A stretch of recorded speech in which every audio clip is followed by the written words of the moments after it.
Saber, entender, compreender, conhecer, descobrir, ouvir. Bandeirantes acontece.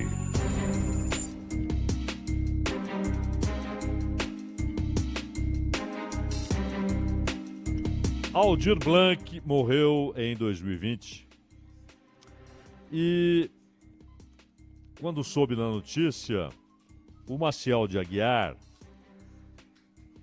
ele se recordou de um encontro que aconteceu em 1976, comecinho de 76, verão, janeiro, Rio de Janeiro, estádio do Vasco da Gama. E lá estavam reunidos alguns vascaínos. Um deles, Aldir Blanc. Lá estava também Sérgio Cabral, o pai, um sujeito que amava a música brasileira e o Vasco. Estava Luiz Melodia, o genial Luiz Melodia. Então, eles estavam sentados à mesa, falavam de política, num almoço que precedia um jogo do Vasco, horas depois. Estavam almoçando ali, o Aldir vascaíno, como o Paulinho da Viola, né? Como o próprio Sérgio Cabral, aqueles vascaínos de antologia. E aí chegou a notícia trazida pelo Almir Neves, dizendo: mataram Manuel Fiel Filho. E ele contou a história toda, uma história muito complicada, pela maneira como a família ficou sabendo. Uma viatura do exército parou em frente da casa, estava a esposa, as filhas. O oficial fardado abriu a porta do veículo, diante das filhas e da esposa, e jogou no chão umas roupas sujas e com manchas de sangue. E disse apenas: Manuel suicidou-se. Era mentira. Manuel Fiel Filho, um operário, foi assassinado pelo Estado brasileiro. 3 meses antes, também circulou a versão oficial do suicídio de Vladimir Herzog, que foi confrontada por Dom Paulo Evaristo Arnes, foi confrontada pela comunidade judaica, principalmente em São Paulo, foi confrontada por aqueles que tinham coragem, aqueles que... Tem aquele verso do Clube da Esquina, em meio a tantos gases lacrimogêneos ficam calmos. Sim, havia os que ficavam calmos, mesmo em meio a tantos gases lacrimogêneos. Quando soube da morte de Manuel Fiel Filho, Aldir escreveu num papel, não sei se um guardanapo, segundo a memória, obviamente, anos e anos depois, do Maciel de Aguiar, foi num guardanapo. Ele escreveu uma frase: choram Marias e Clarices. E o Aguiar não entendeu. Ele não sabia o que Aldir Blanc estava dizendo. Aquela reação típica de um Aldir Blanc. Escreveu: Maria era já então a viúva de Manuel Fiel Filho. Clarice, a viúva de Vladimir Herzog. E essa frase torna-se um verso, torna-se mais uma parte da extraordinária parceria Aldir Blanc e João Bosco. Mas por isso, antes de falar em Choram Marias e Clarices no solo do Brasil, ele escreveu Chora a Nossa Pátria Mãe Gentil. Antes escreve Meu Brasil que sonha com a volta do irmão do Enfio, com tanta gente que partiu num rabo de foguete. Por isso ele fala que o bêbado trajava luto e lembrava Carlitos. E por isso ele escreveu E as nuvens, ou E nuvens, lá no mata-borrão do céu, chupavam manchas torturadas. Torturadas. Quando a ditadura matava, quando a ditadura torturava, e sempre insistimos, é a mais abjeta, a mais vil ação humana, é a tortura. Quando ela perseguia, prendia, sem processo legal, arbitrariamente, quando jogava seus cadáveres em rios, mares, no interior da terra, há um aspecto cruel. A rigor, ela o fazia em nome do povo brasileiro, porque ali estava o Estado brasileiro. Mas era um Estado subvertido. Os jornais, e muitos deles, foram não só capachos, mas foram apoiadores voluntários da ditadura. Chamavam os grupos de resistência de subversivos, de terroristas. Mas quem subverteu o processo político brasileiro? Quem usou armas para tomar o poder? E quem usou o terror como política de Estado?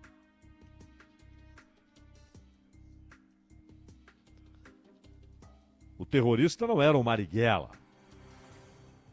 não era o Lamarca. A tortura é terrorista. E a possibilidade de tortura fazia com que muitos andassem com cianureto, para ter ali uma possibilidade de tirar a própria vida antes da prisão, que poderia levar à tortura. Muitas vezes não. A decisão era de matar, como aconteceu com Marighella. Eles não queriam Marighella, aquele que a ditadura chamava de seu inimigo número 1, o que, aliás, é um atestado de quem estava certo naqueles embates na esquerda sobre qual caminho a ser percorrido. O atestado foi esse. Marighella era visto pela ditadura como seu inimigo número 1. Os outros não. E para ele não havia nenhum plano de prisão. Mas a morte, como ocorreu. E não foi troca de tiros, como hoje já se sabe, foi uma execução. Na Alameda Casa Branca, zona nobre de São Paulo. Muitos simplesmente desapareceram. E a família de cada um atravessou décadas, sabendo intimamente o que havia acontecido. O pai estava morto. O filho havia morrido.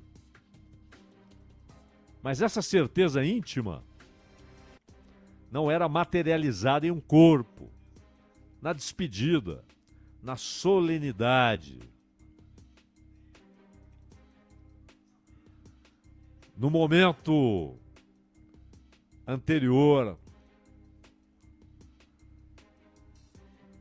à paz que vai nos redimir, onde está o corpo? Onde está o corpo do pai, da irmã, da filha, do filho? Onde? Será? Vez ou outra vinha aquela esperança, né? Será que não escapou, que não saiu do país, não mudou de identidade, não está vivendo em Paris, não está vivendo em Roma, em Moscou, em Havana, em algum lugar, está vivo. Talvez no Brasil, com outra identidade. Essa esperança sempre existe para o familiar do desaparecido. Mas ela é quase sempre coberta pela razão. Porque é imensa a possibilidade de que o mataram. Talvez com um tiro, talvez numa sessão de 10 dias. Perguntem ao Natalini. 10 dias sendo torturado. O Diogo. As crianças sequestradas. Indígenas removidos. Muitos mortos. Crianças indígenas também sequestradas. Sequestro de filhos de guerrilheiros. Era o Estado acelerado, usando a tortura, a execução, a decisão de matar. Não é um tiroteio. Tiroteio pode ocorrer. A morte é uma das decorrências prováveis de um tiroteio. Não, era a deliberação. Está sob nosso controle. Está sob a custódia do Estado brasileiro, mas nós vamos matá-lo. E havia, inclusive, quando o sistema de tortura se desenvolve, torna-se sistêmico, havia um fenômeno estranhíssimo de alguns torturadores que se viciaram na tortura. E outros que passaram a usar drogas pesadíssimas na veia. E depois se tornaram viciados na droga. E sempre antes da sessão de tortura havia a droga para ver a tortura sob o olhar que a droga havia construído naquele cérebro do torturador. Afastando todas as objeções morais, humanas, para executar o mais vil, abjeto, covarde dos atos que um ser humano pode praticar. Roma usava a tortura como castigo. Nosso Senhor Jesus Cristo foi torturado e sofreu a mais dolorosa das mortes, a morte na cruz. Há N tratados de médicos que se debruçaram sobre o assunto por causa, claro, de Jesus Cristo e relataram quais são as reações do corpo, as dores inevitáveis, tremendas e que não passam, duram horas. Não são 5 segundos, nem 5 minutos de dor. São horas. a circulação começa a colapsar. E quem teve uma simples cãibra sabe a dor que é isso. Imagine no corpo todo e por horas. Depois, desenvolveram outros métodos de tortura. Mas a tortura moderna, aliás, vale ressaltar, havia professores militares dos Estados Unidos que vinham para a América do Sul, Argentina, Uruguai, Chile, Brasil, ensinar técnicas de tortura. Sim, a democracia amor, o país das liberdades, usa dinheiro do seu contribuinte para formar professores de tortura que eles próprios praticam em Guantánamo, praticaram no Iraque, como soubemos. E o criminoso é o Snowden, é o Assange. Não, o criminoso é o Império.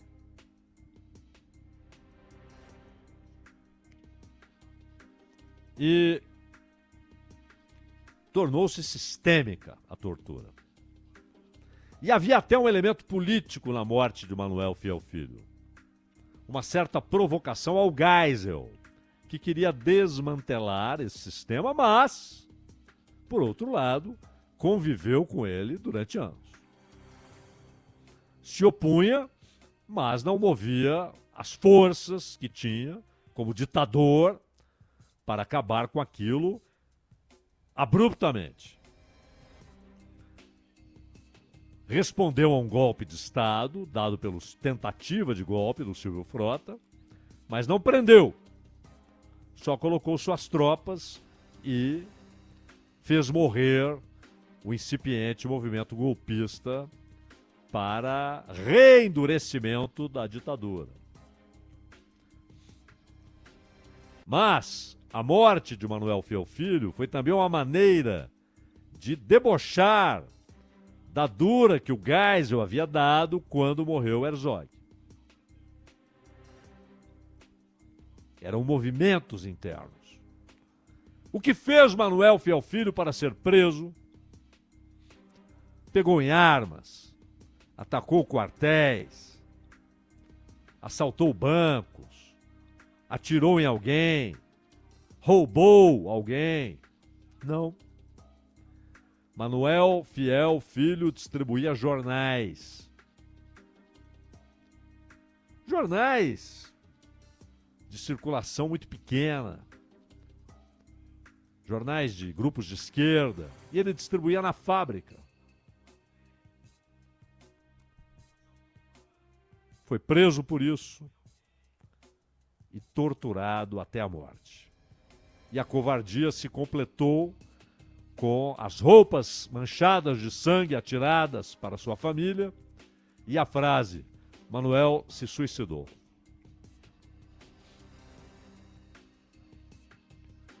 Bom, terça-feira desta semana houve uma decisão importante, histórica, não é reparadora. O crime foi tão grande, a imensidão do que fez o Estado brasileiro naquele período é tão expressiva que, obviamente, não é reparadora a decisão. Mas tem seus efeitos.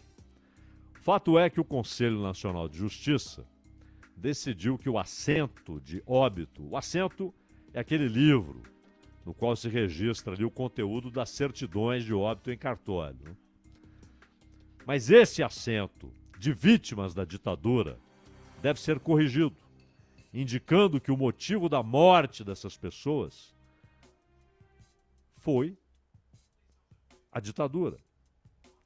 Foram mortos ou desapareceram, morreram com um tiro ou sob tortura, sob as mãos e sob a custódia do Estado brasileiro.